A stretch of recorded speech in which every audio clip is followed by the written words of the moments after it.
team ready to die for the colors of Nigeria? That's what Keshi is saying. Well, I think that is the way any coach would possibly look at it. And he's also looked at the kind of players at his disposal before he can decide the kind of team that he wants to build.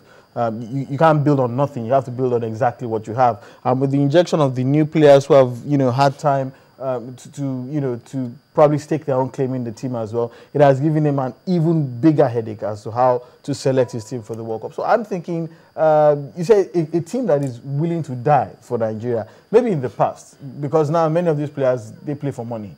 And when you consider the kind of outstanding bonuses, remove the dying part. Remove the dying part. Well, if they will die, a team ready to win for Nigeria. If they will die, they will die for money, not for patriotism. It sounds better. A team that is willing to win for Nigeria. When you add money to the equation, they are dying for money. Trust me. I agree with him. Well, when you say you have a team that is ready to die, I think you can really that die is not literally falling on the pitch and passing away. It means fighting. Yeah, exactly. This is a World Cup year. You expect the players to want to grow their hog, because the way the World Cup year is structured is that every player tries to avoid getting injured in a club competition, in a club game, because of the World Cup. They are going to the World Cup, because now a lot of players are beginning to be careful because of the World Cup. But after the World Cup year, you see that they all focus on club football. But now it's not. The World Cup is the everybody wants to go to the World Cup. I have to agree with, because look at the performances are not explosive as earlier in the season. Because even the players are now becoming a bit courteous. Even tackles are not as rough as vicious as they have been. But even though we try to create some kind of try to isolate some of these games, but the fact is that in the mind of every player going to the World Cup, you just have to be very careful, because if you sustain any injury now, there's every likelihood that they will tell you that it's 8 months or 4 weeks, or you have suspended weeks, or you have to go up for an operation. But you can expect that. So the players want to give their all. For Keshi, yes, he gave some players an opportunity. 3 players were called up, uncapped players. They had an opportunity. You have seen a lot of these guys.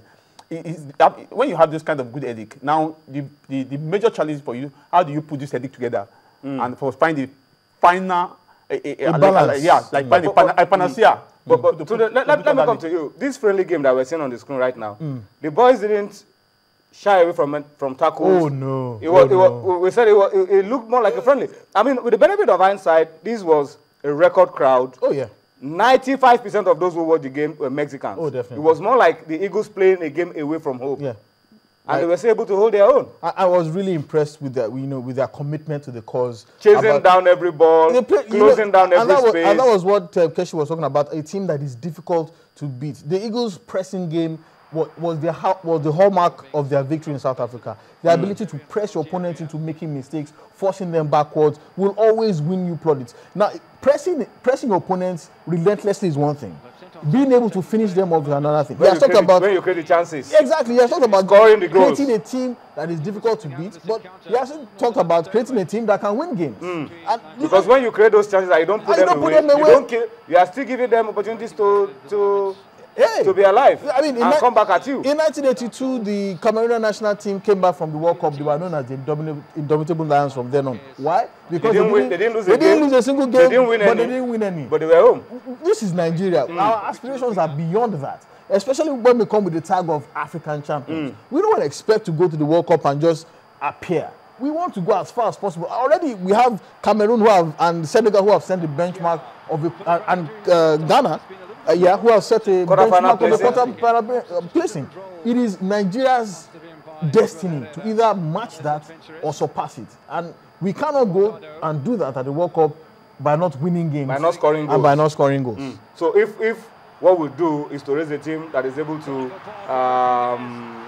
be difficult to beat, don't concede, and they are not scoring either, we may not go anywhere. We won't go anywhere. Just maximum of 3 points. 3 points. Then if you get to the quarterfinal, because we have seen 3 points get to the next round at the World Cup in 1998. Chile had 3 points. They drew the first game. If we had 3 points. If we had 3 points in South Africa 2010, we would have made it to the next round. If we had won our last game, we would have made it. You know the funny part? Would have made it through. even if you have 3 points and make it through, you play the second round game, goalless, and you win on penalties. Yes. You can still go on and on. Difficult, but that's what I want to do. It's not for the average fan who is prone to heart problems. You don't want the beauty of this kind of result. If you eventually win the World Cup, a lot of people forget the kind of football you play. Yeah, exactly. They forget. But when you lose, nobody will. Anyway, what we want is a team that will do us proud and play to their strengths and score goals. Take your chances and keep it tight at the back. But we appreciate what Keshi has done, but he can still do a lot more. Yeah. And I think we still have some time on our hands to really work on the team, strengthen the positives we've seen, and correct the flaws that are also evident in the team, so that we can have a decent enough side that could do us proud at the World Cup. But let's talk about the bonuses now, and that's the next issue that is already showing on your screen. The Nigerian Football Federation are proposing that the Eagles will earn good money at the World Cup if they are able to keep winning their games, if they are able to keep that pressure going, and they keep winning those games up till the final. Those boys are going to be having a whole lot of cash to play around with.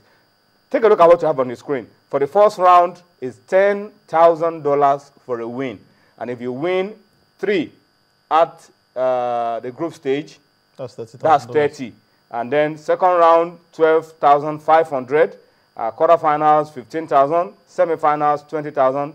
And the final, 30,000. While we were doing the calculation, we didn't factor in that we're going to be playing 3 games. We just did the calculation right there as you have on the screen. So the boys could probably be smiling home with a lot more than what you see on the screen. It could be close to 17 million naira if they are able to go on one after the other, one game at a time, up to the final game at the World Cup. And yet you tell me they are going to die for patriotism. They are going to play. Patriotism is in our naira. You know, that was before. Maybe in the days of Odegbami and the likes. That was back then. But now these players only understand one language, cash. And I hope that they've also explained these things to them as clearly and as logically as possible. Yeah. Because we've heard in the past where this same team wanted to receive $10,000 for a draw. For a game they didn't win. So I'm hoping that I've also spelled it out to them that, look, for a draw, this is what you get. For a loss, this is what you get. So that they don't start making unreasonable demands. It's spelled out. I hope so. It's spelled out. And don't forget that apart from that, we now have the little issue of a handbook. Yeah. That has been handed out to the players, how you conduct yourself. Yeah, but that's some good money for these boys, enough to motivate them. 17 million naira is no joke. It's no joke. It's some good money, something you want to fight for. Yes, for every player, even for those who don't like football. By the time you see this kind of dangle before you, you are likely going to see the size of your boot. You will see it in the market. So I think it's clearly spelled out, I think, as early as possible, so that we don't have this confusion. We know our greatest challenge is team money. Argument over bonuses, argument over this. And like Tunde mentioned, there has to be clearly spelled out. Is it for a draw? Is it for a match? Because there's no difference between winning and... Because if you say for the first round, the first game, is it if we win this game or draw or lose? So that we don't have this kind of confusion. Apart from this, the Nigerian Football Federation have said that for the World Cup, they need 2 billion naira. The federal government is only willing to provide 1.2 billion naira. That's fantastic. That's fantastic. So where is the shortfall coming from? From their sponsors.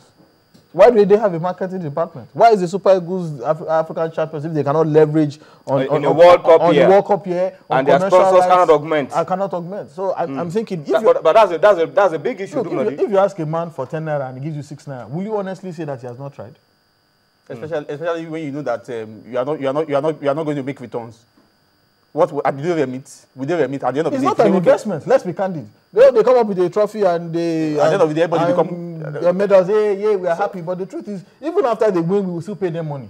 We will still give them bonuses. We will still give them national titles and honors. I think with the NFF, it's not an investment. The NFF, you leverage on the massive sponsorship they would have gotten. The Eagles winning the Nations Cup in 2013 would have given them that opportunity. In the World Cup year. This is a World Cup year. Is it difficult to get? I don't know why it's so difficult. 800 million naira to augment what the federal government is doing. It's not just when the Eagles maybe probably get to the final of the World Cup, where if we win and they come home and we see a lot of people say identify with the Super Eagles, see all manners of banners and do all manners of ambush marketing. This is an opportunity, this is a time you have to invest in these guys, not just winning. Invest now and see what that will yield at the end of the day. Because nobody thought we would win the Nations Cup.